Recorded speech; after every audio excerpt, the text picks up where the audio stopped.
This is Mark Guerrero. Welcome to East LA Music Stories.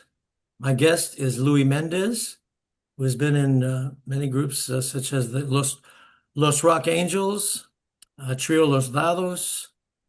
He's played with the Texas Tornadoes, Flaco Jimenez. We have some things in common. We both played in Paris, France in 1997, I believe it was. Yeah, Was that it? yeah.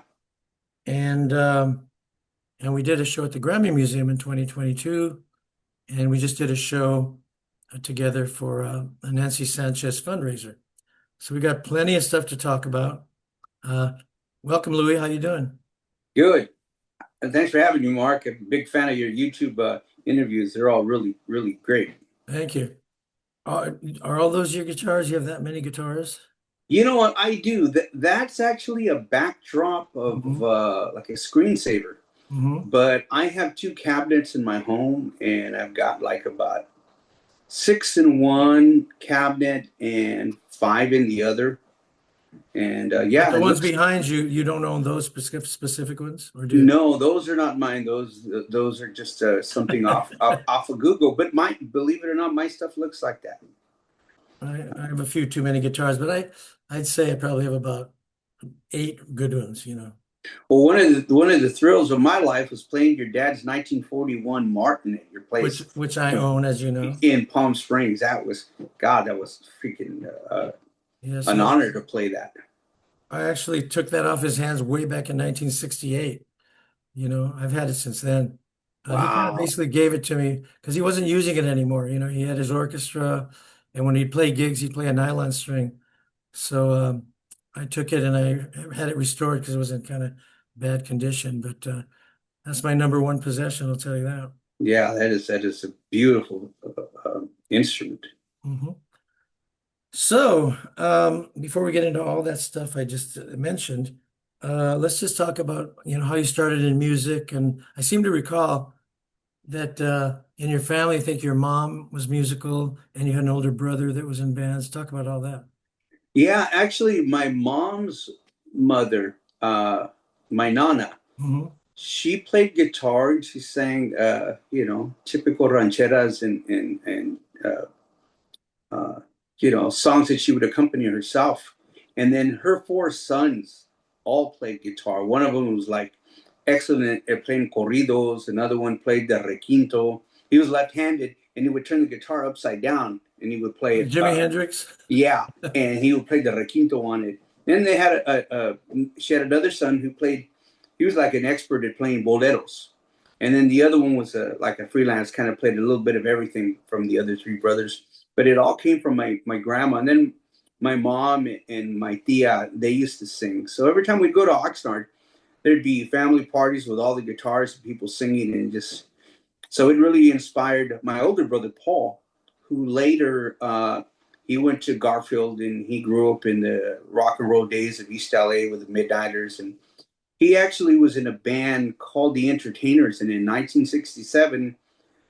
Some of those musicians who were actually Little Ray's progressions, when I Mm. guess Ray went to New York, Oh, yeah. the progressions kind of went there in different directions. And some of those guys went to the Entertainers, which is a band my brother played bass for, and they won the battle of the bands in Montebello Park, and in '67. So yeah, he grew up listening to all that East LA stuff, the James Brown soul stuff, but he got all the Mexican music inspiration from my nana and my tios. So that's where I got all that from my brother.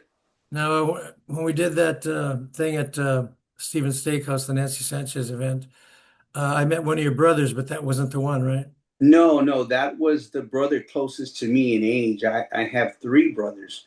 My oldest brother Paul was a musician, and he played guitar, bass, and organ. Actually, he played started out playing saxophone.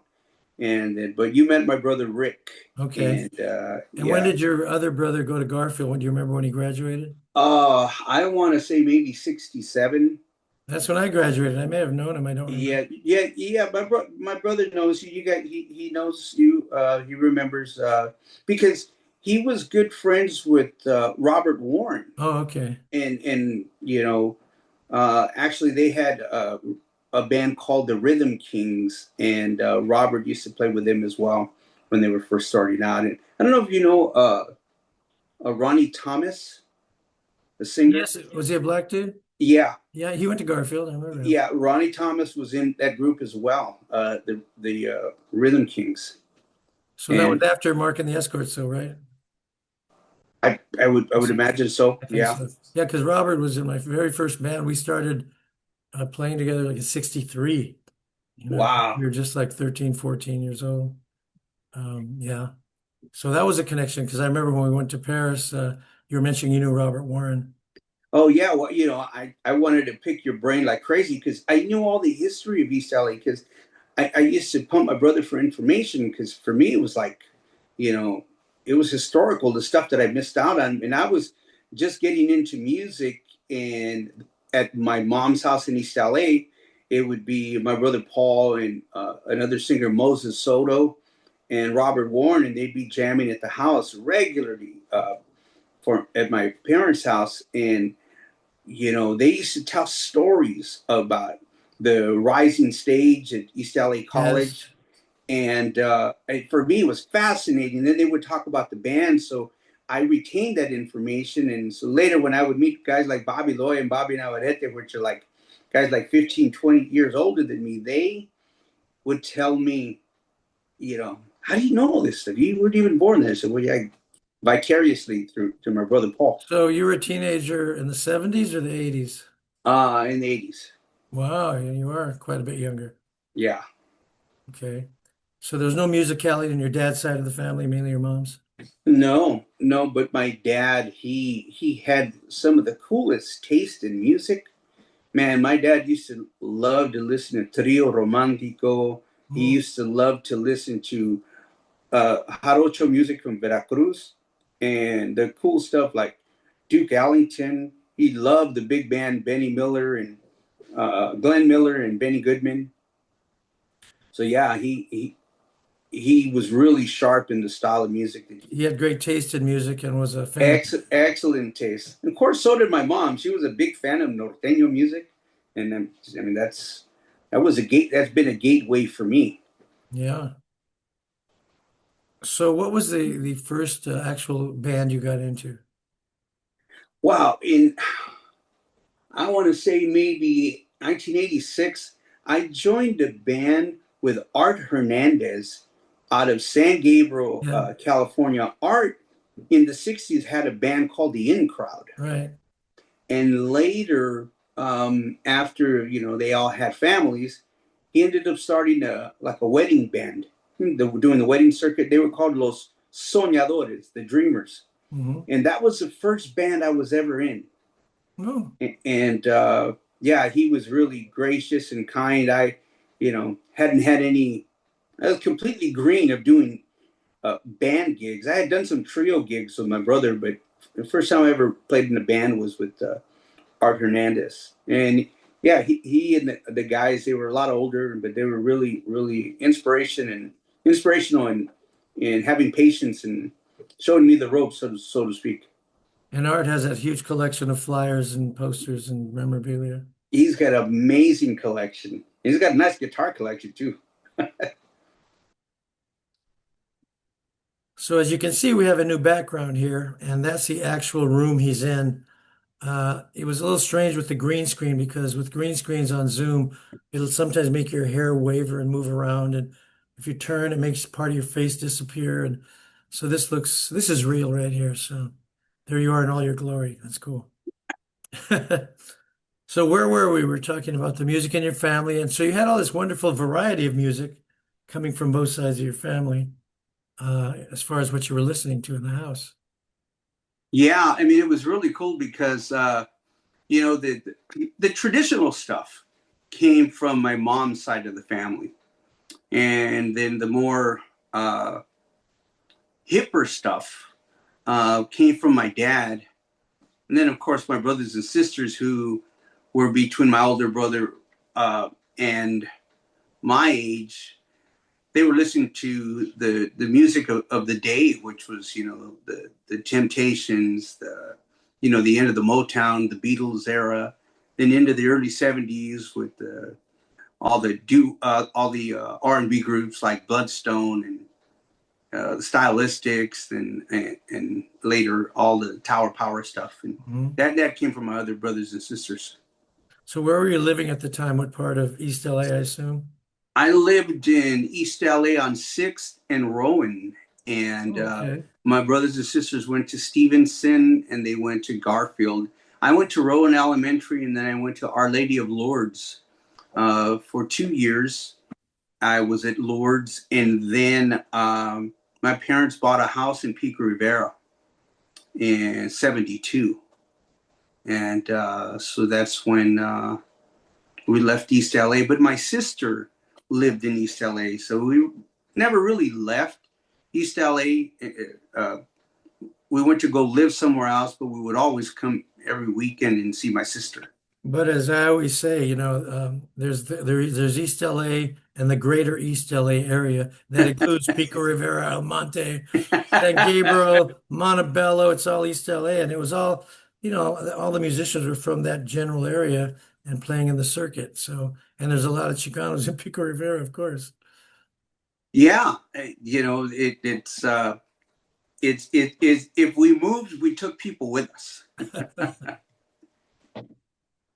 So, so what other bands were you in before Los Rock Angels happened? So when was that? Like '86. After about a year, I wanted to do more things. I was just really ambitious. Uh, I may not necessarily have been ready to do bigger and You're better ambitious. things, but I just knew that weddings and backyard parties, there was more to entertainment as far as I was concerned as someone who wanted to grow, and not just as a musician but as a performer. And I wanted to experience different venues, concert halls, and uh, amphitheaters and things like that. So I kind of tried to I left that group, the Soñadores, to try to, you know, join up with other groups. And it just didn't work out till finally, like in early 1987, I got a call from Jacinto Guevara, who I had met through Miguel Vasquez. Miguel Vasquez played in actually, when I left Los Soñadores, one of the sax players, Art Hernandez's brother, Richard Hernandez, he introduced me to a guy, Ernesto Rios. Ernesto was a piano player and a singer, really great singer. And I was telling that I was looking for, different groups to meet up with and join up with. And I also told him I played Requinto Romántico. So he introduced me to Miguel Vasquez, who played with Los Perros del Pueblo. And Mhm. Los Perros were a real popular protest group that played a lot of the college circuit. And so I met him and ended up meeting several other Chicano people, including Marcos Loya. And I was at a party one day, and we were jamming at the house for, I think it was Raquel Arrios, and she was with Califas. And so she invited some of the Califas And so music. Marcos was already in Califas at the time. Yeah, yeah. And they were in full swing. And Raquel had invited me to her party. And I had met her because we had played some gigs as a trio, and she played guitar. And so she invited me to her birthday party, and she invited all the musicians from Califas and other musicians. And that's when I met Jacinto Guevara. And we were all jamming, and Jacinto played accordion. And a couple of days later, Jacinto calls me and tells me he wanted to start a band, and he wanted me to be the lead singer. And I really wasn't in favor of that. I wanted to play guitar or bass, but I figured I would do it because I wasn't in a band. And lo and behold, that started Los Rock Angels. Was Jacinto already an active artist, visual artist? Yeah, he was doing his artwork, and he was actually in a band at the time called Los Amigos Cósmicos, which later became the Aliens. Oh, I remember the aliens with a Z at the end. Yeah, and so he was actually on his way out with the Aliens because he wanted to do different things from what they were doing. It just happens. People grow in different directions. So that's when he was getting interested in starting this project, and so he started the group. And a little trivia: Los Rock Angels ended up, the first original name that Jacinto wanted was Los Huevos Rancheros. And when he told me that, I said, dude, you're out of your mind. No way. Not in a million years will I be in a band. He goes, no, you don't understand. It has to do with a group and having balls in for I get the huevos. Why your not just culture. los huevos grandes or something? Yeah, for for your culture.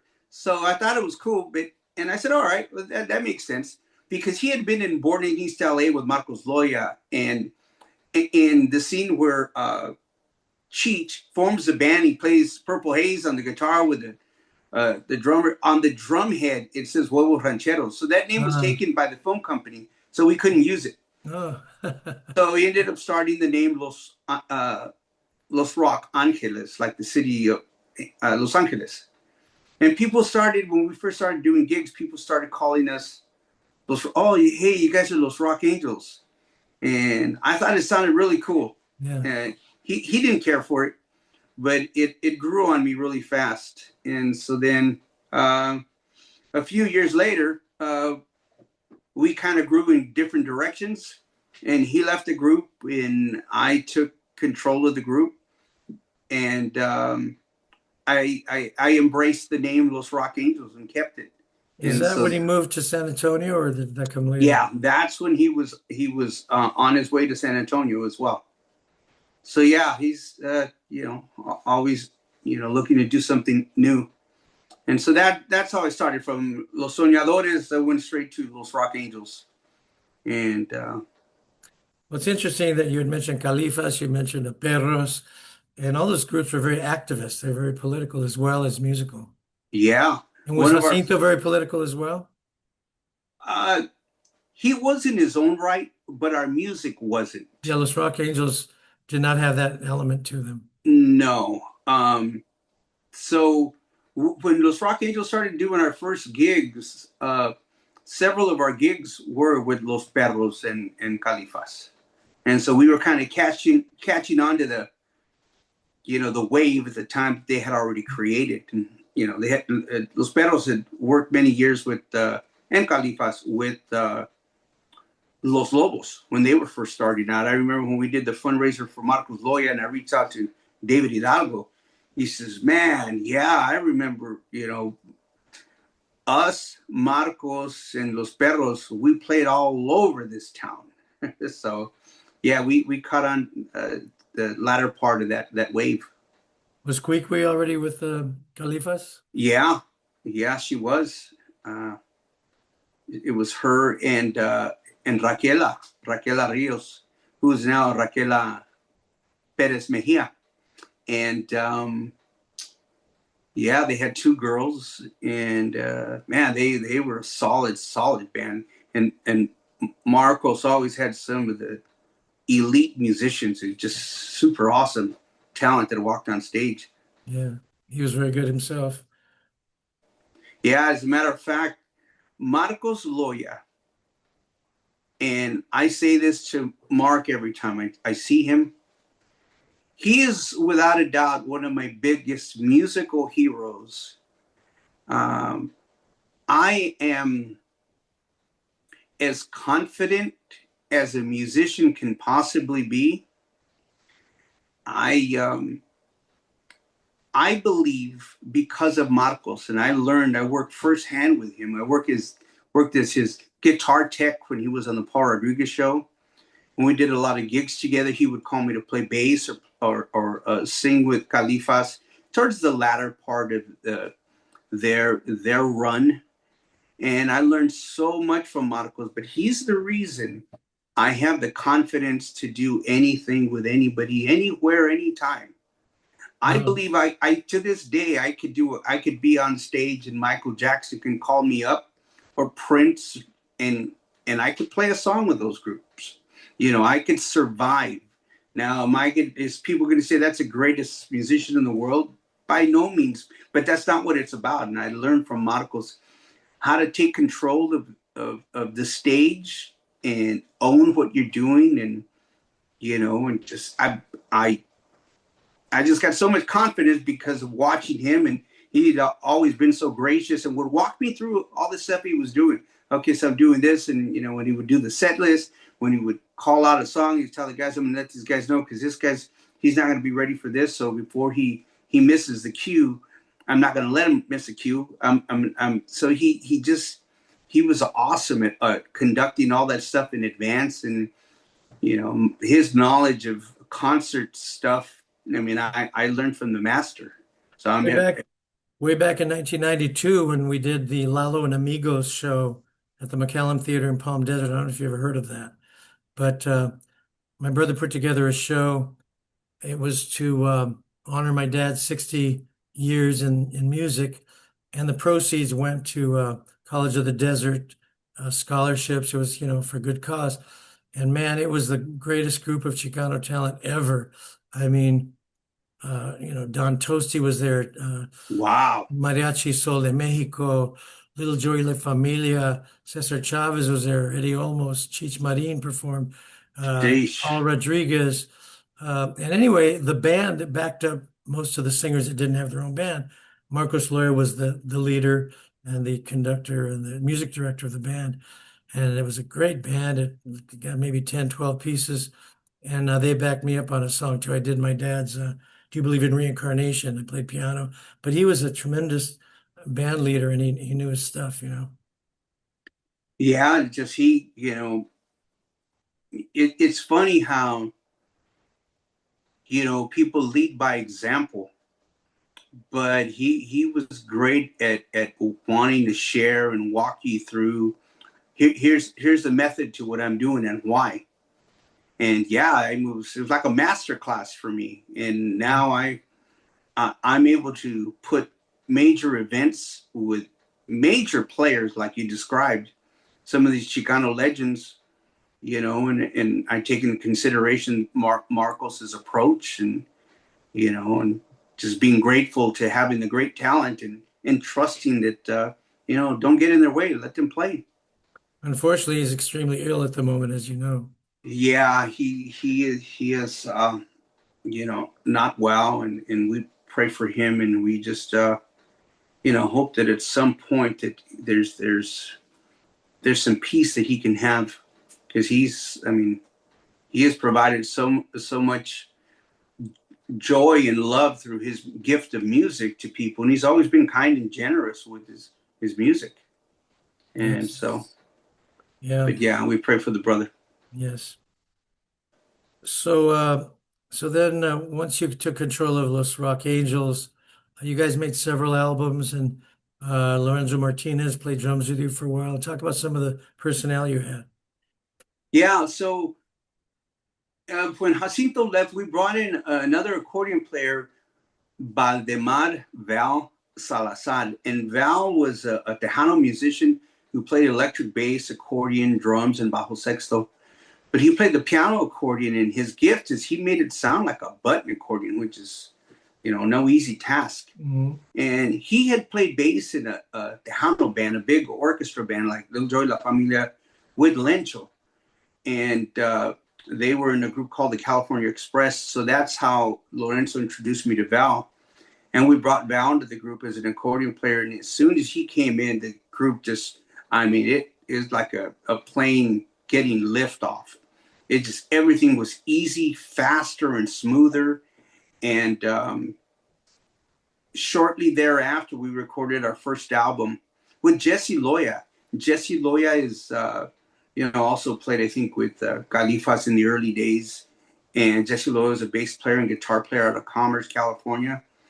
And Jesse engineered and produced that album. And that album is the one that really paved the way for us to have national TV commercials and film and travel, and just make the band a legitimate band. What was the name And of that so album? that was called Love Under Pressure. And so that unfortunately was only released on a cassette. And so we've been threatening to remaster it and release it digitally. And so I think at some point we have to do that. And I guess 2026 is a perfect time to do that. But in that personnel, that album, we had Lencho on drums. Paul Kaufman is a rubboard player and Yes. harmonica player. He's the one that played with us the other day. Yeah, yeah. Paul's originally from Ohio, um, and I think Dayton, Ohio. And so Paul sings in English, Spanish, and French, and it's a really cool thing with him. And then we had Frank Gonzalez on guitar. We at different times we had Tom Gonzalez on drums, and Jesse Loya played bass on that album as well. And so that was over the years we've had several musicians that have been in and out of the group, but yeah, now there's like a whole new lineup of musicians 37 years later. Yeah. Well, we've mentioned Lencho a lot, and we want to make it clear to everybody. Lencho is Lorenzo Martinez, who's a great musician who his primary instrument that he's known for is the guitarron, but hell, he plays drums too. And how did he wind up being your drummer? How did that work? How did you meet him and how did that happen? So there was a concert uh, series called the Chicano Music Awards out of Pasadena City And was that College. Sancho's thing? Yeah, it was off the Sancho Radio Music Show, and that Sancho radio station had Chico Manqueros and Snuggles, Yvonne Perez's host as well. And so for the Sancho Chicano Music Awards, Los Rock Angels performed one year, and Lencho was in a mariachi out of Cerritos College. And when we played in the theater, during the intermission, everybody came out to the lobby, and there was a mariachi in the lobby. And so I guess Lencho had seen us on stage, and he began to speak with Jacinto, and Jacinto told him about a gig we had in Hollywood at Raji's. It was a club in Hollywood. And so he came out to our show in Hollywood, and he introduced himself to the band. And, we thought he was just a guitarronero from a mariachi. And he said he also played bass. And coincidentally, we needed a bass for that upcoming Saturday. He walked on stage for the first time ever with us, and we did a concert and clicked. And since then, he was our drummer since like 1988. But how did he transition to drums with you guys? How'd that happen? Well, because he had introduced himself as a drummer as well. He said, I don't only play guitarron, I play drums. And I said, wow, that's crazy because we need a drummer for this weekend. He goes, yeah, I can play all this conjunto stuff and the blues and the stuff. We were getting into Zydeco at the time. So he played drums on that first gig? Yeah, he just walked on stage. They had a backline, and so it worked out. And so yeah, he was a great fit. And then he and I did all like 80% of the singing. And how many albums did you make after that? As a Rock Angels? We've made only two. Okay. Yeah, we never got signed to a label. We did our own independent albums. And we just kept, waiting for an opportunity. But we, also had side projects. So we weren't 100% locked into Los Rock Angels for several years. We had, we also worked as a mariachi, Lorenzo and I. We played at Knott's Berry Farm. We were the house mariachi for one summer. And so we just had different things going on. And, we never got an agent, so we didn't get a label. And that's why we only ended up with 2 albums. But at the same time, we didn't have to ever sell our souls. Right. What about that Christmas album? Was that a different situation? The Christmas album was, the creation of Pro Tools. Like in 2009, my sons and I, my son's creator, they were creating their own beats and rapping, and we invested into Pro Tools. Okay. And my son learned Pro Tools, and we learned it at the same time. And so I told the collection, all these musicians from all these other bands, Califas and Poncho Sanchez and all these musicians over the years, I said, I have a studio. We should just record a Christmas song and release it, burn it onto a CD and give it to family. So as we started doing it, it just started to click, and one thing led to another. And before we knew it, we had 10 songs in the can. And I ended up speaking to Chico Manqueros, who said he had a record label and could get us a barcode and could get distribution. So we packaged the CD, and it's a legitimate looking CD. And it's like a big all-star cast of musicians.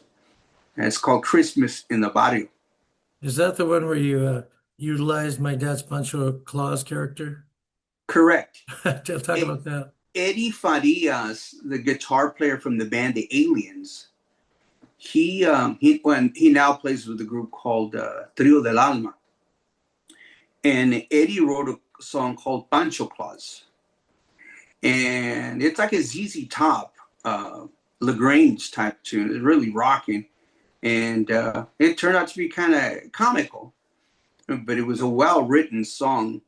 And as we got into the details of licensing, all the traditional Christmas songs we had recorded, I think Lencho might have even brought it up. We may want to talk to Mark Guerrero to see if it's cool. It's not exactly the same thing, but it's like, it's the character. Yeah. And so I said, well, yeah, I think we should.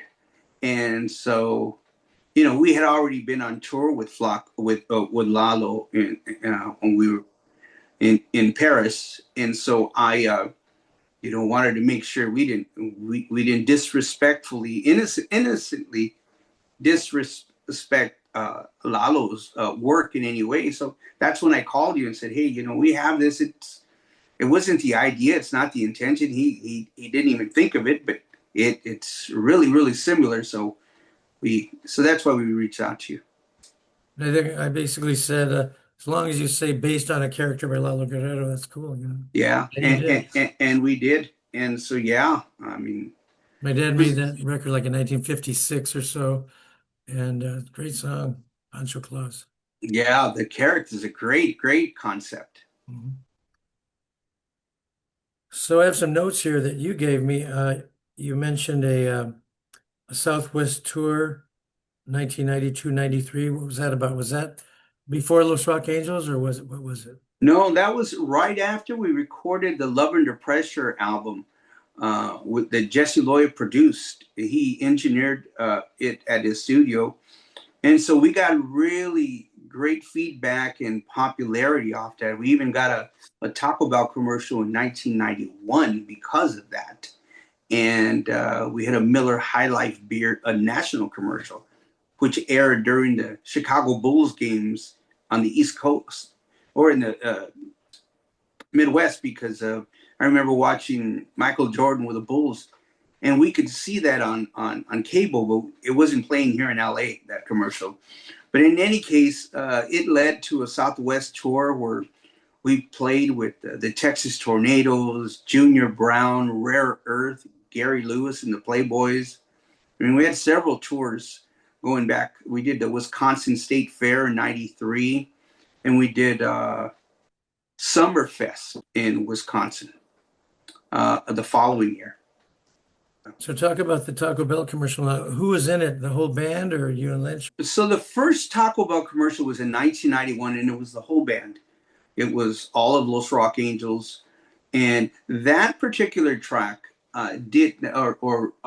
commercial didn't have us performing the track. Someone else had recorded the jingle, but we were on camera, and it was a 30-second spot. And because of that, we ended up getting a call from Leo Burnett out in New York.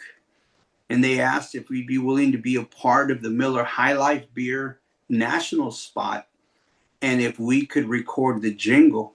So we did, and I got to sing the lead vocal on the jingle. And that was super, super cool, because that was one of the first times that commercials at the bottom of the screen, when you would see the shot open up at the bottom of the screen, it would have the caption that says San Cristobal, which is the name of the jingle, by Los Rock Angels. So it looked like a MTV music video. Mm. So it wasn't just the ad for the product. It gave credit to the band and the title of the song. So yeah, that was a national spot we got in '91 as well. Did you make a few bucks from it? Yeah, we did. We got paid well for that. We got paid for the jingle, of course, and then because it was national, it ran everywhere.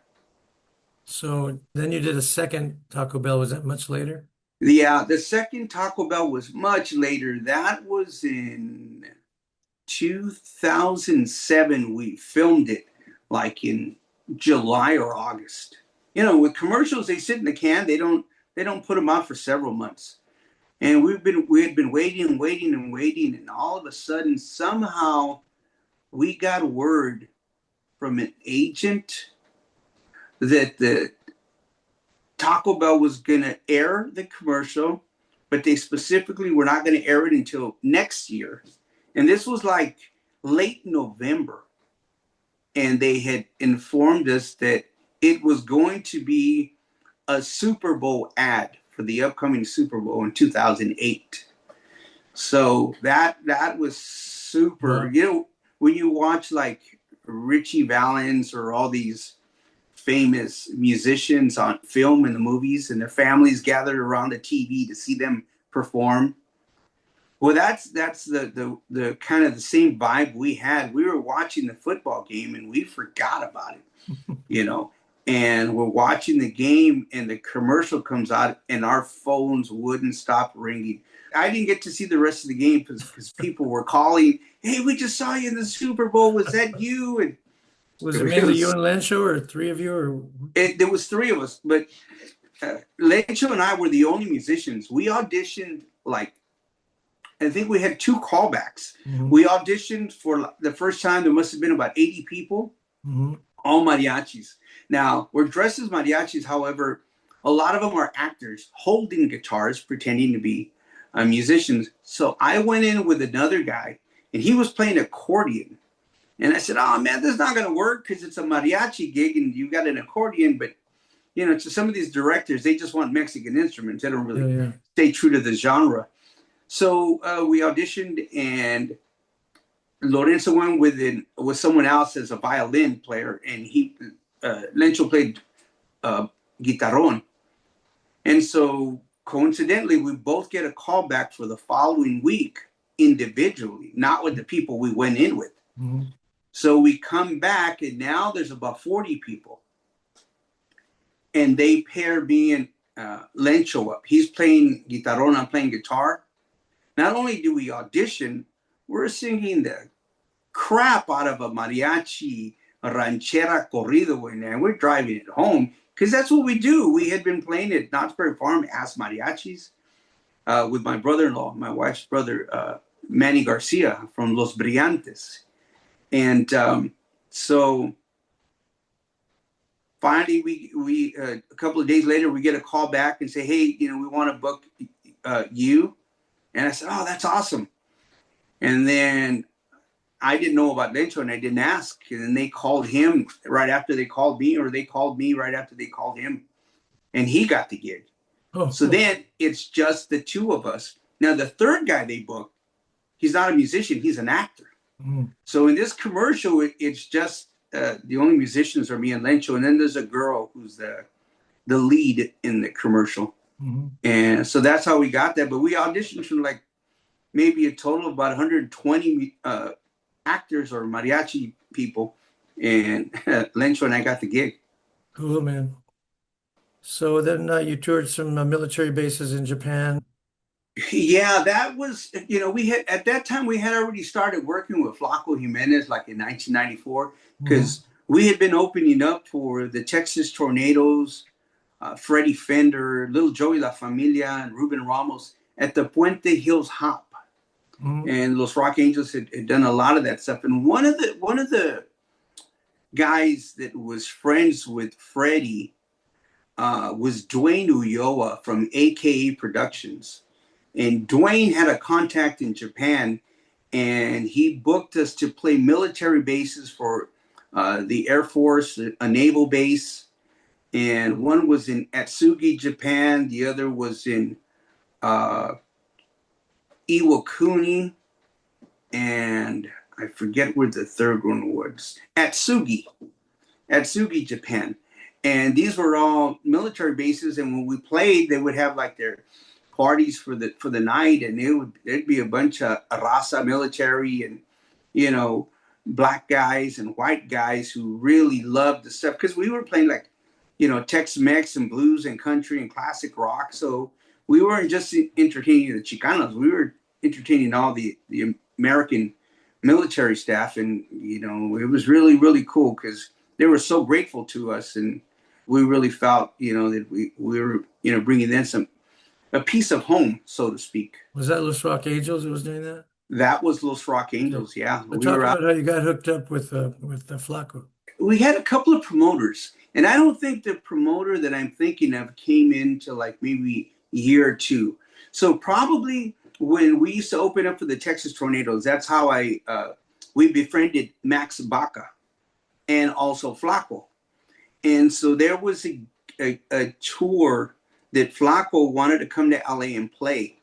So he reached out to myself and Lorenzo. And we ended up contacting Dwayne Ulloa from AK Productions. And man, that might have been the second promoter. The first one might have been David Garr. And he put a collection. No, I take it back. It was Dwayne Ulloa. Now I remember because AK Productions, they booked a lot of Little Joe y La Familia. So on this tour, they booked Little Joe, Flaco, and Los Rock Angels. We went up north. We came back to LA, and then we went to San Diego. And that must have been about 94. And in that trip, we had known Flaco and Max, but we'd never really been really, really close friends because we had known them just by opening up for them. Mm-hmm. And then when this tour came about, Flaco called and said, we can come out, me and my bajo sexto player, but if we can get a bass player and a drummer to back us up, that would be cool. So Los Rock Angels would open up, and then it would be Flaco, and then it would be Little Joe. So after we would open up, my drummer, Tom Gonzalez, and I would stay on bass and drums, and Max and Flaco would come on. And so that's when I got the relationship with Flaco because he liked the way I played bass. And we had a great relationship between the three of us, Max and Flaco. You're talking about Max Baca. Max Baca. He's now the leader of the Tex Maniacs. From those Grammy Tex Maniacs. Award-winning group. Multi-Grammy Award winner, yeah. And so that's how we established the relationship with Flaco. And ever since then, I never stopped playing with Flaco throughout the years. Mm-hmm. So that leads up to the famous Paris trip. Yeah, man. Let's get into that one. So that's where our lives crossed for the first time. Yeah. And, we got a gig in Paris, France. It was for an American music festival, and the fourth day was Chicano music, thanks to Roxanne Frias. Yeah. Chicana who was living and working in Paris, and she made this happen. And so I went with my dad, and coincidentally, our guitarron player was Lencho, right? And you didn't even know that was going to happen. So we had my dad, me, and Lencho was our group, and we were going to use David Jimenez, Flaco's son, on drums. Yeah. And you happened to be there with Flaco to perform, because basically the bill was Lalo Guerrero and Flaco Jimenez. So it blew my mind that you knew Lencho so much, and neither one of you knew that you'd wind up in Paris for that. Lencho and I had been friends since like 1987. He lives in Whittier. I live in, back then I think I lived in Whittier or Montebello. Now, for people outside of California, we lived like 15 minutes away from each other. And we played in the trio, we played in mariachis, we played in Los Rock Angels. And during this time, there was in 97, Los Rock Angels had been on a break. We hadn't played together in about 5 years. And so we were all doing different things. And I had already been on tour with Flaco. I started touring with Flaco in March of 1997. When was Paris? 98. What 98? Okay. Early March, I started touring with Flaco all over Europe. And we actually toured, we performed with Johnny Cash in Switzerland. And like April of '97. But in any case, so Lencho and I, we had done trio gigs and would probably see him like the week before, but it's funny, you just don't say things that make any sense.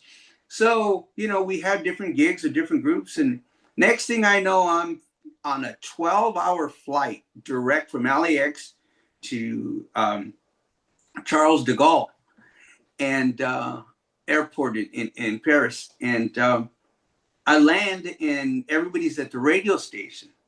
Is that when you went right to the radio station? I went straight to the radio station because I was trying to find Max and Flaco. I thought they were at the hotel.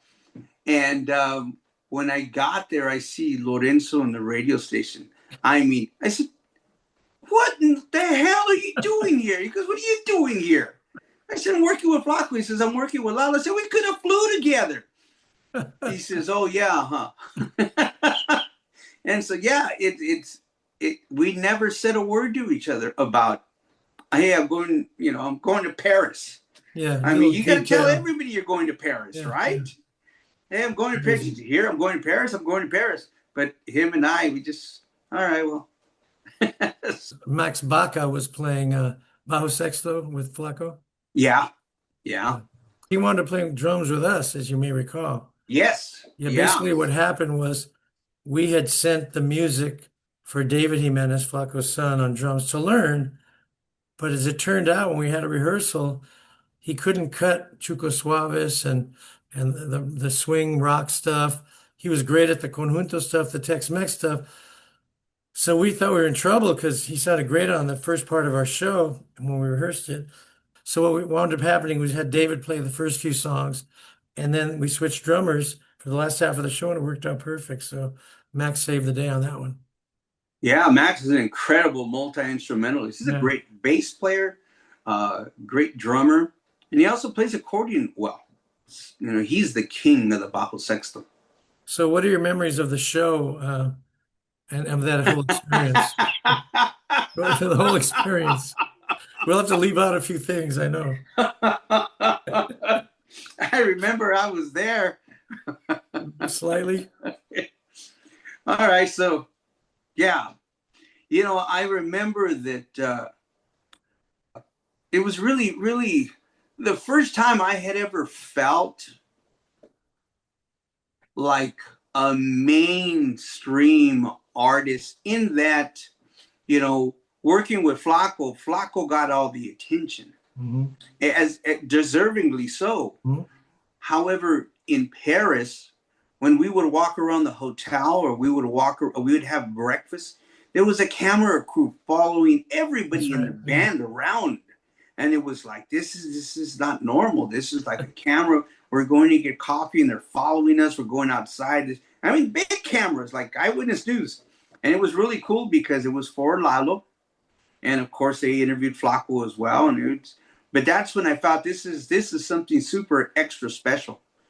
And when we performed that night, it absolutely was. And that's what I remember about. That was no regular gig. It was like, you're going to have to remember this forever because this doesn't ever happen. And to this day, I've never seen that. Well, there's a couple of clips that I've put up. Have you seen them?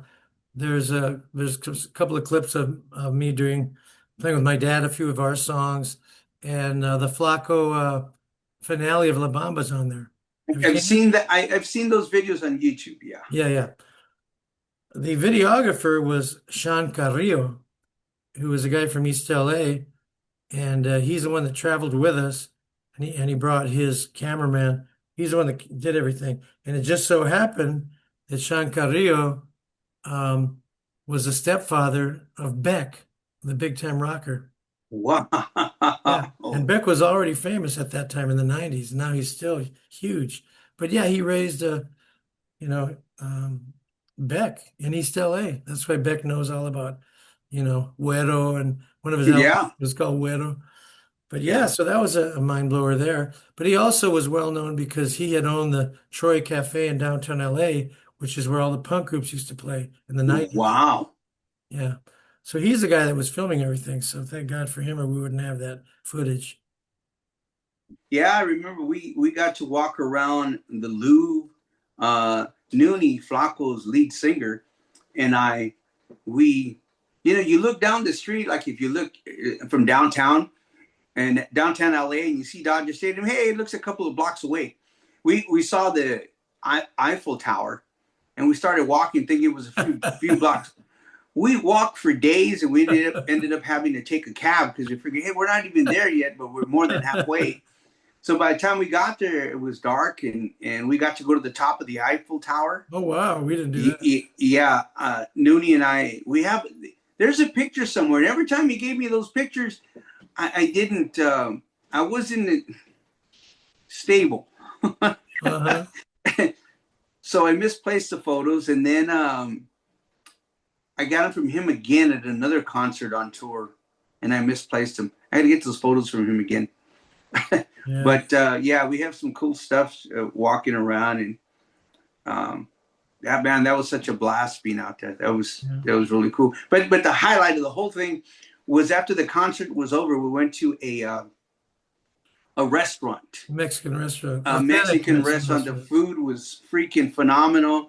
And then Lalo and Flaco, they were just like a bunch of teenagers hanging out, and they couldn't have been more hilarious. It was like a deaf comedy jam with those guys. And they performed right there at the restaurant. Yeah, they just went up to the stage and started jamming. But we laughed the night away because those guys were just so funny.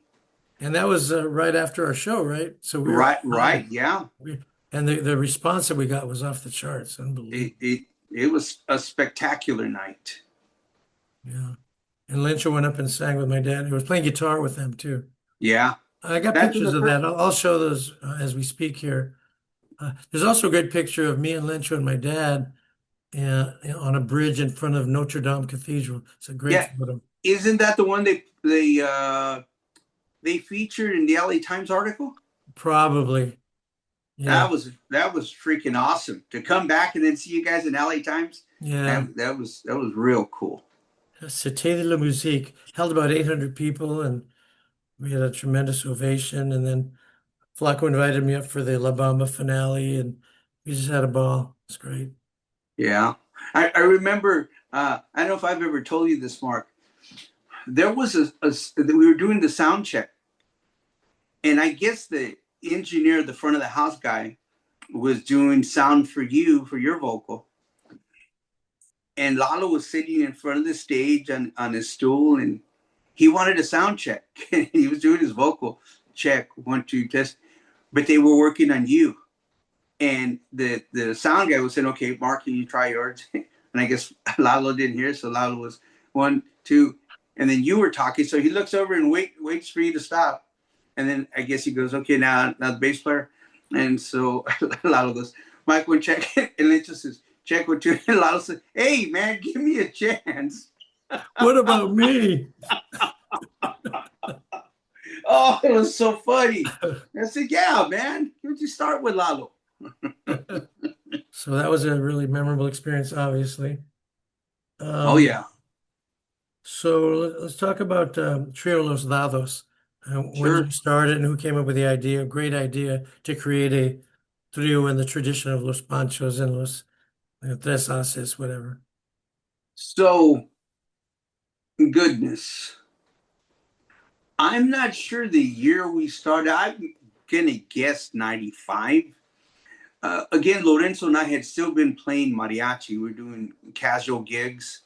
And we're at a house party, and Louie Casados, older gentleman who played requinto, he was with a trio back in the day called Trio Imperial. And so are you serious? You know why? Because my dad's trio in the 40s was called Trio Imperial because they recorded for Imperial Records. So I didn't know there was another Trio Imperial unless you're remembering wrong. No, it was Trio Imperial, but I don't know that he would be maybe 90 now. Wow. He's passed away, but Louie Casados, I remember him saying he was with a group called Trio Imperial.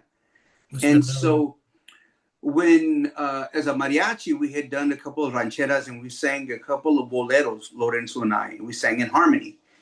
And so at the end of the gig, he approached us and he said, "Man, you guys sing really well and you guys play good stuff. And I have a trio. I used to have a trio, and if you guys are interested, maybe we can play.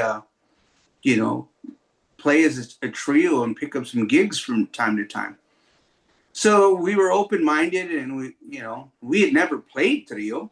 We're already playing Requinto I was, yeah, and I with the think that mariachi. night what happened was some of the mariachis might have left, and Lencho and I just stuck around, and we did like a duet. And I think that's where he got the idea because he heard us playing as a duet. So we formed a group, and I came up with the name Trio Los Dados because I've been a big fan of Los Tres Haces, Los Panchos, and Los Caballeros. And in the 50s, there was a theme on albums. It was around gambling. Like you would have the deck of cards with the diamonds, the uh, ace of spades, the one-eyed jack, or and the dice. So when I thought of the name, I thought of dice, and dice in Spanish means dados. So Trio Los Dados came from that name, but it was Louis Casados' group. He started the group. He mentored us. He walked us through the do's and don'ts. He was real patient with us, and he taught us so much. And Lorenzo and I are so much better musicians because of Mr. Louis Casados. And he's the reason we formed the group. And yeah, sadly, he left us, I believe, 2 years ago. So who replaced him in the trio? So the first guys to replace him, we had different guys working with us. At some point, Los Rock Angels, like in about 94, we used to open up for ourselves, like Los Lobos do. Yeah. Because with Los Rock Angels, Lorenzo would go from drums to guitarrón. I would go from electric guitar and bajo sexto to requinto romántico. Our accordion player, Val, would play the jarana. And then our guitar player would play nylon string guitar, and then our washboard player would stay on the washboard. And so we would do an acoustic set opening up for ourselves, and then we'd get into the electric set. And so at one point, our accordion player Val was our guitar player, and then we would mix in the accordion on a couple of songs, and then we brought in different players to work with us at different times. But for the longest time, it was Lorenzo and I and Louis Casados for probably about 10 years. So we can kind of talk about the Grammy thing now because it kind of ties in. We can always jump back for other subjects too. But in 2022, I was involved in this event at the Grammy Museum in Los Angeles. And at the time, my song and record, I'm Brown, was in the Grammy Museum in an exhibit called Songs of Conscience, Sounds of Freedom.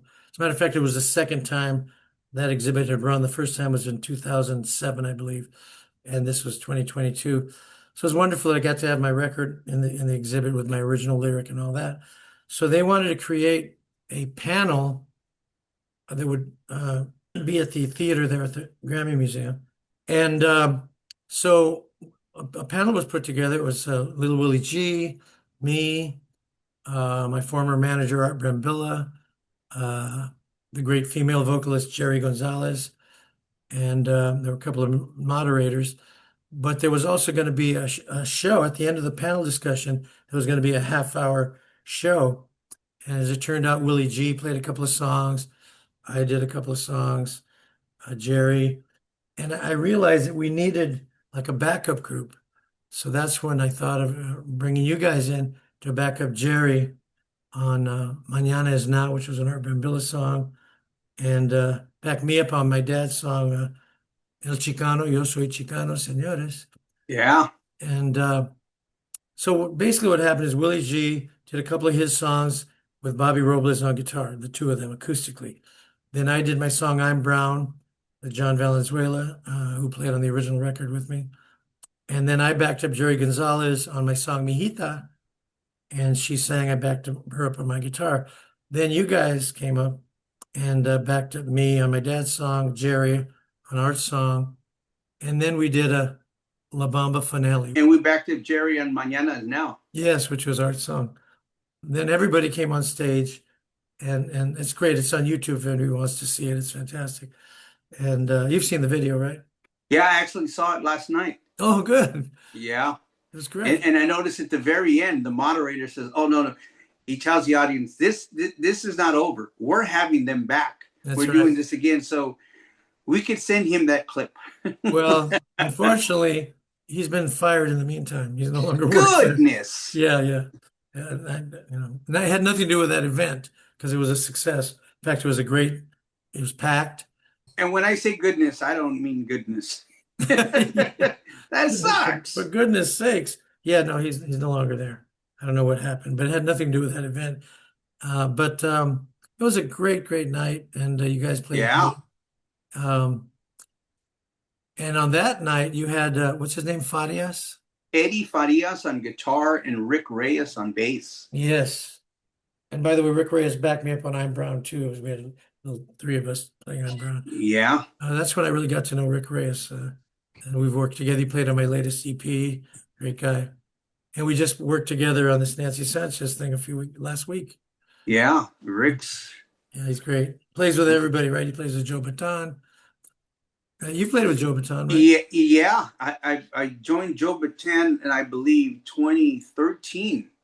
I actually replaced Mike Jimenez, the singer. Mike was doing some background for Joe, and then Mike had gone on to other things. So I came in after Mike as a background singer, and then later became the guitar player. So I've been with Joe since like 2013, and I left Joe for a couple of years, like in about 2018 to 2021, and then came back again, I think in 2021. And but yeah, Rick Reyes is actually a member of Los Rock Angels now.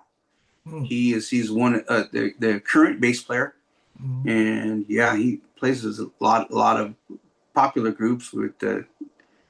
He was with Tierra, with Rudy Salas's Tierra. He also worked with Steve Salas's version of Tierra, and so yeah, Rick's one of the hardest plays all the time. Yeah, hardest working people in show business. Yeah, so the Grammy thing was a great experience. And do you have any other memories of that experience? Yeah. Actually, one more thing about Rick Reyes. Rick Reyes is a bass player for Trio Los Dados. Right. So yeah, every before you turn around, Rick Reyes is on stage with us. He's one of the best there is. And isn't Lencho on the Trio Los Dados once in a while? Yes, Lencho and I we're the oldest two guys left from Los Dados, but currently Los Dados is Rick Reyes and Lencho Martinez and I. But that night, the Grammy Museum was a super cool night because the stuff I remember was being backstage in the green room with you and Willie telling stories back, in 1965, 66. And I swear, man, for me, I was looking around the room and everybody was saying, "Oh, it's just Mark talking. It's just Willie talking." And I'm saying to myself, you guys don't get it. This is East LA history of what it was like. And none of us were there. Willie was there. And Mark were there. We're hearing it from the horse's mouth. No pun intended.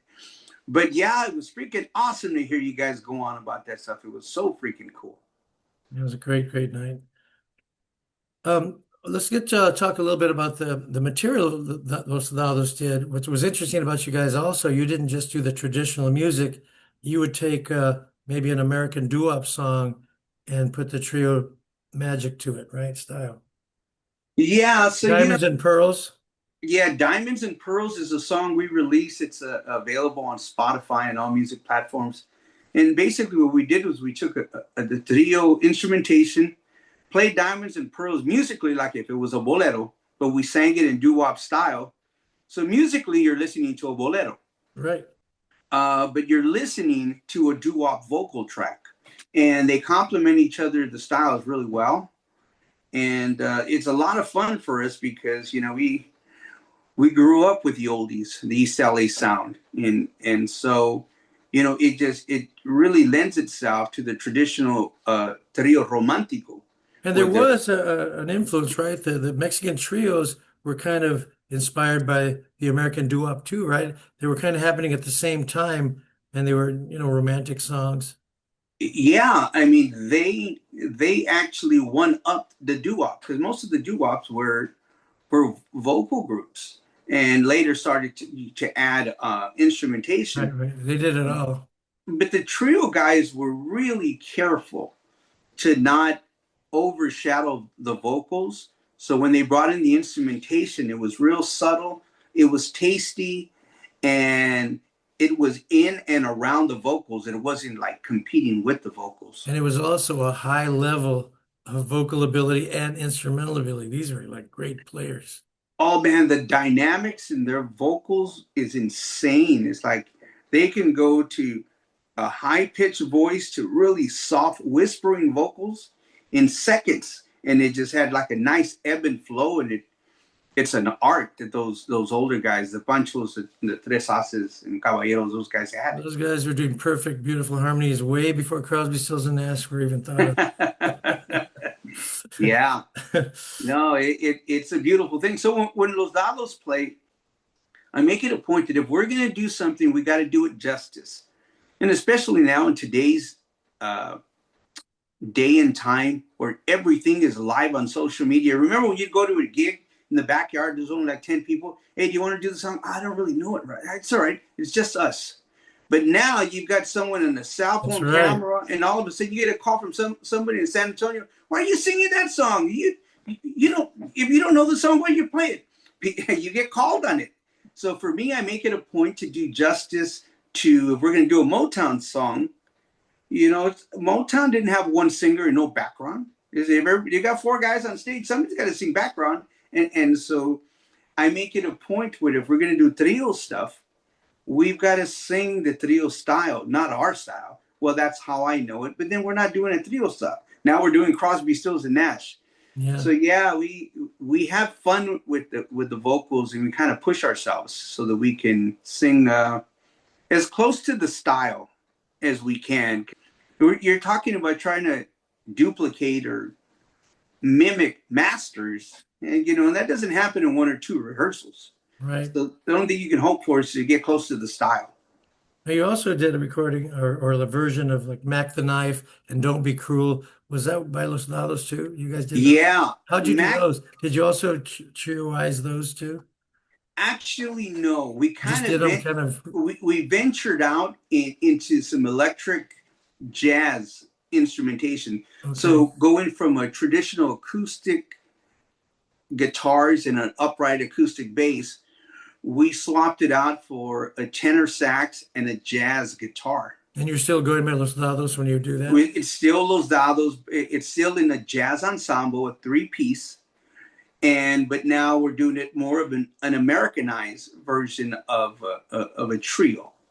And Mac the Knife is now that's available on all digital platforms.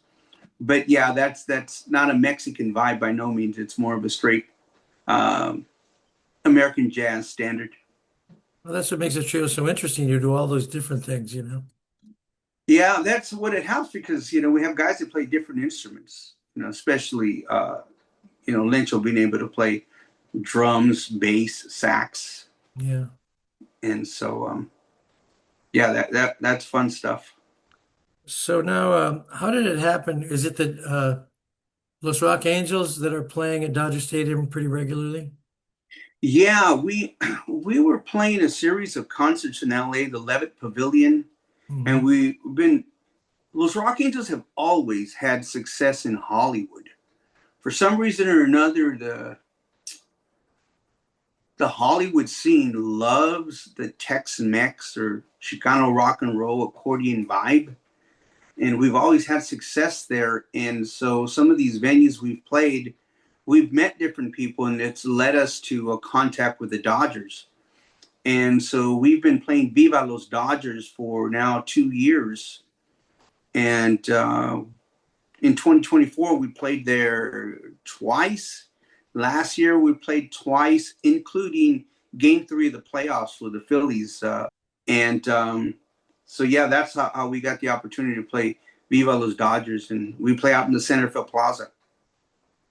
And that led to you during the national anthem. Let's talk about that, Mr. Jimi Hendrix. Yeah, that was really cool. So I have a Dodger guitar, and it's got decals, and it's got a really beautiful, brilliant royal blue Dodger pickguard. And so I've got decals on there, and it's all pimped out with Dodgers. Pimped out. And so, when we play at Viva Los Dodgers, the staff there, they all make a big deal about the Dodger guitar, and the fans come up and they take pictures of it. So when I got a call, they said, hey, we're looking for someone to sing the national anthem or play the national anthem. And we know you have the Dodger guitar, and we're hoping you can come out and sing it or play it. So I was confused. First of all, I'm a decent singer, but those are all like American Idol people, and I'm a decent guitar player, but only Jimi Hendrix. Of course, I researched it later, and Jimi Hendrix never performed the national anthem at any stadium ever. But of course, he gets a credit because he should have. He only did it at Woodstock. Yeah, I mean, so yeah, I ended up sending them. They wanted me to send them an audition video so they could see my version, my rendition. And when I sent it to them, I said, I don't know what to do. I said, I'm not sending them a distorted heavy metal Hendrix version. I mean, I'm not going to climb that tree. Yeah, you can't win that battle. So I have I play Sleepwalk on the electric guitar with a tremolo pedal. And I enjoy playing that. So I said, I wonder if I could do Sleepwalk, national anthem in a Sleepwalk version. So I sent them one with the tremolo, and the tremolo had quite a bit of movement. And it sounded decent here for the house. When I sent it to them, they said, hey, we like it. We want to book you. And I was blown away. I just didn't even think it was, going to fly, because it was simple. But they said, the only thing is we want you to dial back the vibrato, because in the stadium, it's going to have a natural vibrato anyways. So they want to get rid of that tremolo thing? Yeah, so I dialed it back a little bit, and they accepted it. And they said, if you're cool with dialing it back, then we'll go ahead and book you. How did you feel? How nervous were you? I wasn't nervous because it was only 90 seconds. I did prepare really well. And I knew that I wasn't going to reach for anything out of my ability. So I just kept going over, and I let the vibrato do the work for me. And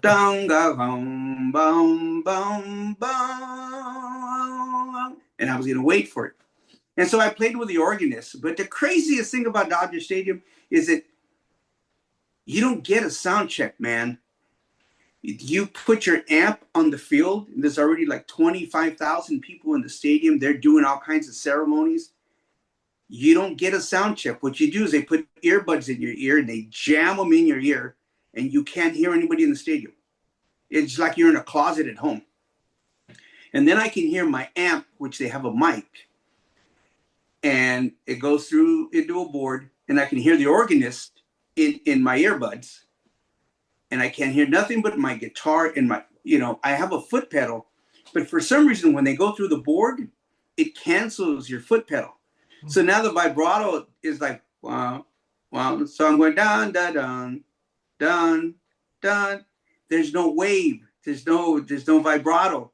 And I can't hear the stadium vibrato, the natural thing, because it's not there. So I'm saying, oh my God, my guitar sucks. It has no life. There's no sustain. It's dead. And so that's when I got nervous, because I no longer had the guitar working for me. So after I performed, I was like, oh man, oh man, oh man, oh man, this is going to suck. When I heard it back, they were right. The natural wave of the vibrato of the stadium gave it the life, and it carried it. But yeah, that was the reason I got scared. Not scared, but I panicked because I was losing the guitar. It wasn't working for me. but yeah, it's really unique, and that's the only time I've really been nervous. Where I said, "Man, how am I going to play out my way out of this?" But And it was a great experience. people can see that on YouTube, right? Yeah, it's available on YouTube. You just, I think it's Star Spangled Banner under my name, and yeah, it's really cool. The way the stadium helped with the natural vibrato and the first class treatment, man. It's the first time I ever felt like a real rock star, because as they're walking me back in the stadium, they were playing the Cincinnati Reds, and all the Reds fans were, people were high-fiving me walking up the aisle. Felt like I hit a walk-off home run. And it was Reds fans and Dodger fans, and they're all high-fiving me. And so it was a super great experience, man. It was just super awesome. That's great. So let's talk about the Nancy Sanchez fundraiser we just did about 10 days ago or so. That Yeah. that was a blast, you know.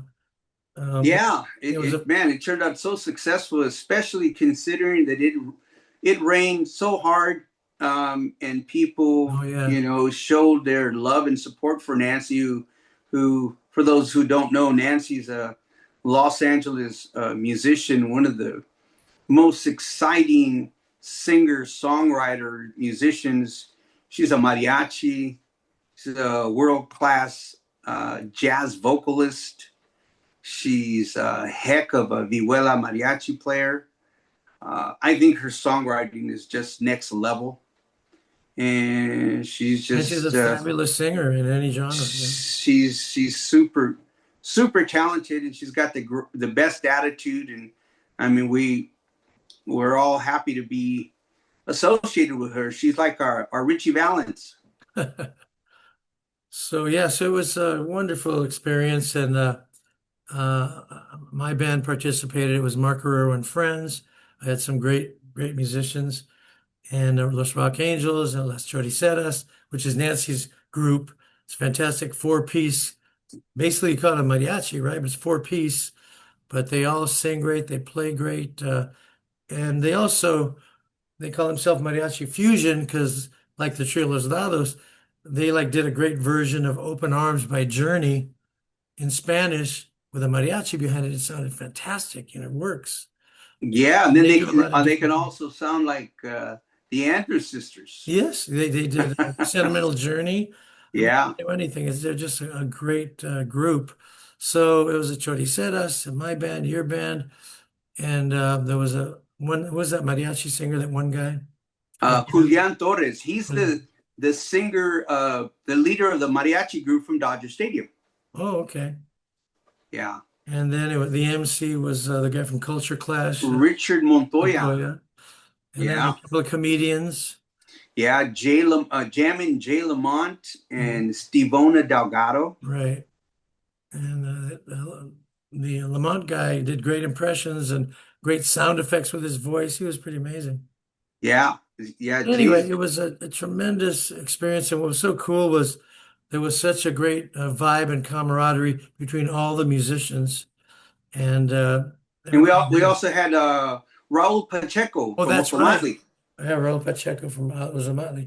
Yeah. So you guys backed him up on a few songs. Yeah, he came and performed with Los Rock Angels. Did a couple of a song he wrote called "Shaped," and also a song by Oso Motley called "After Party."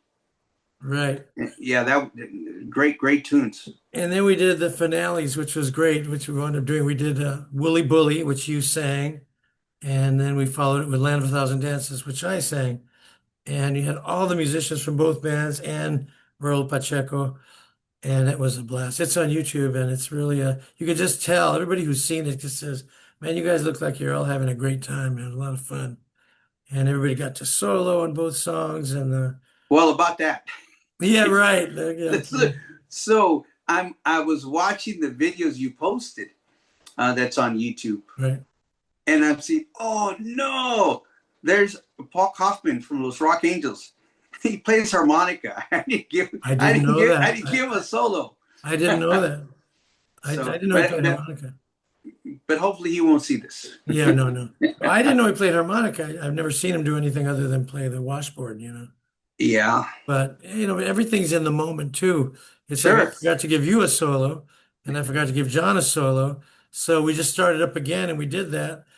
And the same thing happened to me on September 6th when I did my concert at the museum, La Plaza de Cultura y Artes, where we brought up George Ochoa from Yaqui to do a harmonica solo, and I gave everybody solos. I brought George on. I forgot to give him a solo. So we just started up again. So that happened to me twice, where it's hard to remember everybody, Yeah. in the heat of the moment. But I always make up for it by, okay, let's do it. So the same thing Yeah. happened to you. Yeah. No, no, that it was a fun night. I mean, it was just a great display of love and respect for Nancy as an Hmm. artist. And Hmm. that's one thing we have. And I was even telling Nancy, we people call us musicians, but we have superpowers. Musically, we can come together and we can lift people's spirits, Hmm. and we can remove, their distraction of whatever is bringing them down. And, we can collectively build people up. Yeah. And we have the experience so that we can combine the two groups and sound great together. We didn't rehearse, there was nothing. Just Yeah. we nailed everything, great solos. Yeah. Well, you and I did prepare. We had a conversation before that. Yes. We didn't just walk up there blindly No, because we had a plan. And and I came up because with a good otherwise, idea to do Wooly Bully.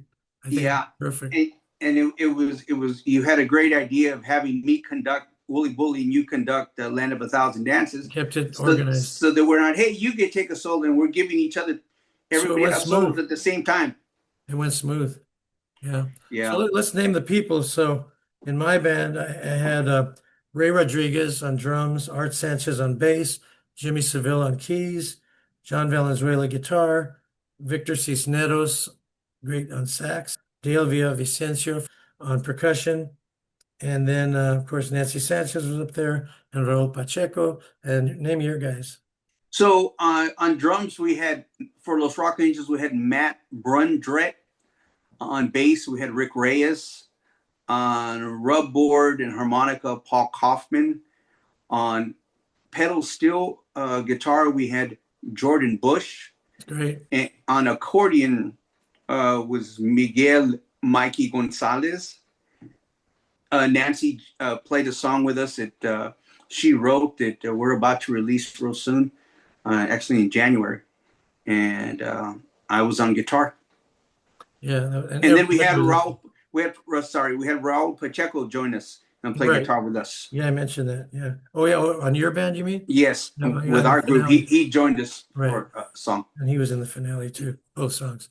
Yeah, so that was just a fantastic night. The vibes were incredible, and it was a success. And I think Nancy was pretty happy with it. Yeah, she really was. She was grateful to everybody. And That's then of course her girls, um, see Anisette Noperi, the violinist. They had Darlene, the vocalist. Goodness, Darlene, I should know your last name. I'm sorry. Darlene's what a great, amazing vocalist. She the one wrote that the does all the harmonies with Nancy. yeah, They do she like she perfect harmony, perfect pitch, perfect phrasing. yeah, she wrote the big hit record they have right now. You can see on YouTube called "Blue Eyed Man." That's a great song that she wrote, and they performed. And then they had a guest musician, Lencho, Lencho on Lencho was a guitarron. choricera. I He mean a was he was choricero. a choricero. Yeah, And then of course Nancy on vihuela. yeah, great group. Yeah, so it was fantastic. And then of course Mark Torres and Yes, Jose Rojas help organize that as well. and Mark, her manager. Yeah, Yeah, from KPFK right. Travel Tips. Right. There you go. Well, so let's talk about the Art Brambilla project. Yeah. So I've been working with Art on, first we did a song called Stars of East LA, and then we did a new version of Land of a Thousand Dances. Then the next phase was a song, I Cry All Night, that the great Jerry Gonzalez did the vocal to. We all did the basic track. Now it was, name the people that were playing with you guys that you brought. Was it Rick Reyes on Yes. bass? Lorenzo Lencho Martinez on what did he ended up playing on that track? Did he play Harana? I know he overdubbed one later, but I don't know what he played on the basic track. Was he there? He was there, but he didn't track initially. I don't know what he Yeah, I added think I think he later. overdubbed. And then you had who was that you had? Well, we had Sal Rodriguez on drums from War, and the keyboard player. You remember him? Was it Tony Hernandez? But Yes, yes. he wasn't there that day. He was going to come later. He was at the rehearsal. Oh, at the rehearsal, yeah. Yeah. And but he was great, you know. But Yeah. anyway, we rehearsed that song and we took and Art will admit this, you know, because he's not a musician, but he's written some really good songs like Mañana is Now. This was a good song, but he basically knows the cowboy chords. So his version was kind of simple country kind of thing, but we turned it into this R&B sophisticated thing that was really cool. It worked really great as sort of an R&B ballad. Yeah, you know, everybody allowed the song to grow and take off. Mhm. So then we recorded another song called Lincoln Heights, and that's when you're going to come in after the first and try vocal Yeah, on at it. the beginning of the year, I'll do the vocal and hopefully lay down a lap steel track. Yeah, yeah, yeah, yeah. And I played rhythm guitar on the tracks and did some background vocals. I wound up doing background vocals with Kwee on the Jerry Gonzalez song. Came out really good. Oh, they added Quickly, nice. Yeah, it was me and Kwee doing harmony. It came out beautiful. So yeah, so that's a project that's ongoing. So we've been working together a bit lately, and it started with a Grammy Museum, and now we've done a few things to add to our Paris resume. Oh yeah, yeah. No, we've like it's not just batting practice. We're hitting it to the wall. That's right. So talk about that film you're involved with, The Grotto. So the Grotto is a film that's currently streaming on Amazon Prime, Mhm. iTunes, and Google Play. It was written and directed by Tony Award winner Joanna Gleason. Joanna, her dad was Monty Hall Oh, from the really? Let's Make a Deal TV Mhm. show. And she's married to Chris Sarandon from Jack Skellington of The Nightmare Before Christmas. But Joanna has a extensive Broadway career, and she's been on a lot of TV shows and film as well. But this is her first film that she wrote and directed, and it won several awards at film festivals. And I play the film is about a woman who has to restart her life, and she looks in unique places to find strength and support and to help carry on and have a new start. And in the film, the character, her name is Betsy Brandt. Betsy is from the Breaking Bad series. Mhm. And so in the film, Betsy is the manager of a up in a music management company for new artists that are coming up. And my character, I'm the elder statesman of the musicians. Kind of like in my day, I was like, the Carlos Santana or the Jose Feliciano in the film to these young kids. So I'm a prominent, I have a role in the film throughout the film. And it's a speaking part. It's a speaking part. You're already in, the bright unions and everything. Yeah, SAG. no, I'm all over that film. I'm like a singer at a birthday scene. I have a song that we recorded in the studio. Rick Reyes and I and Joaquin Armijo, we recorded as a trio, and it's in the film. It's on the soundtrack. I get credited in the film as a music consultant.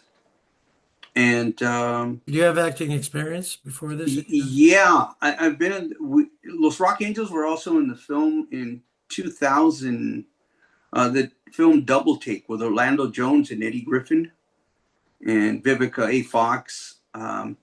So we were in that film. I did a film with Freddie Fender and Vicky Carr called "Who Will Sing the Songs."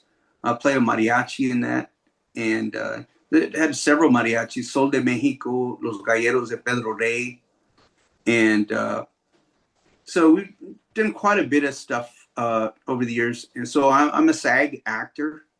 Did you ever have lessons, or you're just kind of a natural and you just wing it? No, just most of the roles I've had were me as a musician, and so in this film I have speaking parts. And I'm basically just a mentor to one of the bands in the film, and so it's a great film. Like I say, it's won awards and film festivals, and it's got a great cast. And we shot it in 2021, and finally it got released maybe about 2 months ago. And it's called The Grotto, Grotto, written by Joanna Gleason and directed by Joanna Gleason. Great, man. Congratulations. Thank you. I mean, we missed a couple of things. You want to look at your list and see if there's something you want to talk about? So, along with, playing for Viva Los Dodgers, Los Rock Angels also play for the Clippers, because the Clippers have their version of Viva Los Dodgers. It's called Somos Clippers Nation. Mm-hmm. And we play at the Intuit Dome. And so that's been really, really cool. I think the first night that place ever opened, they had a concert by Bruno Mars. The next day, they had Los Rock Angels playing in the front of the entrance for the Clippers game. So, and then along with the acting film that we've done, I think like in 2014, I did a TV commercial with Gary Busey, and only Gary and I were in the film, rather the commercial. It was for Pepe's Pizza, and that commercial, because Pepe's Pizza is in Norway, so they wanted to make a California style pizza with like pineapple and avocado. Apparently that's what we do. So in the commercial, we're out in the Malibu area, and that commercial's somewhere on YouTube. But yeah, it's just me and Gary Busey. And was he weird, like people say? Yeah, well, people unfairly call Gary Busey weird, but you got to remember, Gary Busey is the reason people wear helmets now. There's a law. Yeah, because he had an accident. He had brain damage. He had brain damage because he hit his head falling off a motorcycle. So, yeah, he's not 100%, but he's a fun guy. And in the commercial, he's dressed as a cop. So the director wanted it to look really real. So they allowed traffic to go by because he's pulling me over to give me a ticket because I'm not eating enough Pepe's Pizza. So as we're shooting, traffic's going by and people are kind of driving a little fast, and he's yelling, "Hey, slow down!" And people are pulling over because he's dressed as a cop, and they think he's It was hilarious. But yeah, he's a fun guy, really, really helpful. As we were shooting the scenes, I was nervous because I wasn't in my element, and I wasn't playing a musician. But he was really, really helpful. He was really kind, and hey, we're doing great, good job. And, it was really great working with him. Cool. And you got a new recording coming out with Nancy Sanchez? Yeah, Los Rock Angels recorded with Nancy Sanchez. She wrote a song called Calling Exes, and it's a great, great country song. And so we recorded that, and it's going to be released in January. And we're looking at, I don't know the exact date. I think it's probably the first or second first or second Friday in January of 2026. And it's done. It's a really good, great song that she wrote. And we had a blast recording it. And Los Rock Angels sound like Los Rock Angels, and Nancy sounds like Nancy, and it's just a, perfect match of how we work together, her and Los Rock Angels. So we're looking forward to that release in 2026. Cool. What was that other thing you mentioned? Was one other thing we forgot to talk. Christmas in the Barrio. Yeah, so talk about the Christmas in the Barrio project. So the Christmas in the Barrio is a CD we recorded in 2010, and that had to do with you know, having Pro Tools at home and having the luxury of being able to record stuff and not worry about studio time and having to pay for studio time. So I called in some friends to have a session to record a Christmas song and pass it out to friends. And as we prepared and we started tracking stuff, one thing led to another. And next thing we knew, we had a full album of 10 tracks. And we had Chico Manqueros, who had a record label.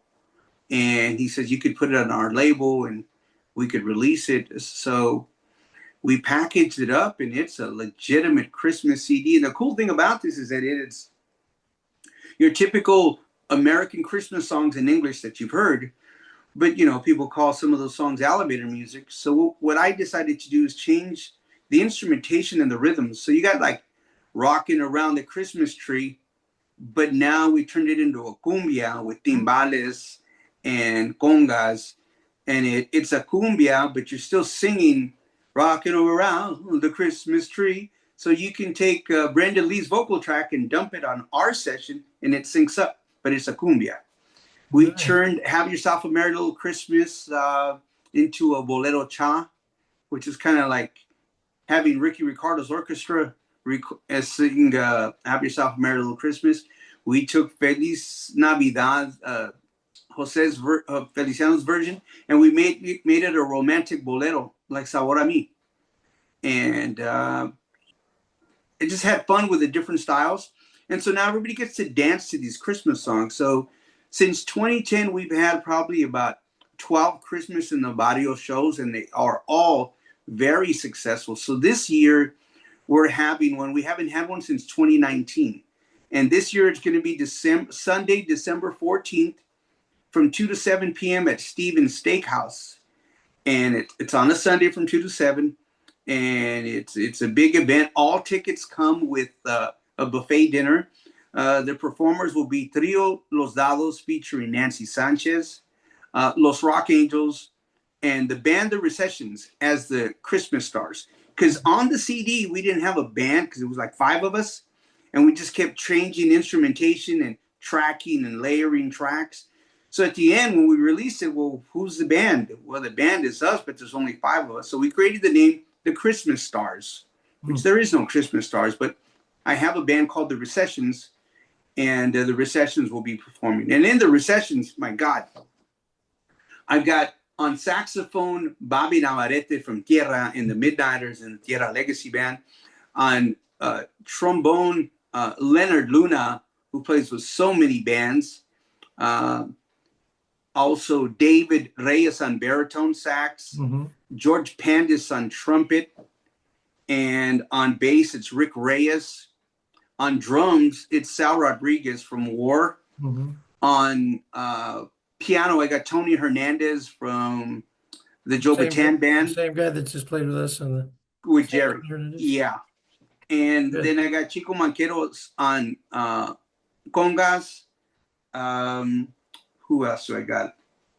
And I think that's pretty much. I'm playing guitar, and then we're adding Lencho as a singer, and that's going to be the Recessions as the Christmas stars for that night. And all ticket information, you can get it on my Facebook page or through Instagram under Louie Mendez. And if not, you can go to eventbrite.com and look under Stevens Steakhouse Christmas in the Barrio, and you can get tickets through Eventbrite. And you mentioned 2025 because somebody might be seeing this show in 10 years. These things are forever. December 14th, 2025. You might be 10 years too late if you're watching 10 years from now. Unless you got a time machine 10 years from now, come on down. Yeah. And bring the time machine. We'll need it. That's for sure. Hey, so man, I think that's about it, right? You think you got anything else, or is that about it? No, that's it, man. Thank you, Mark.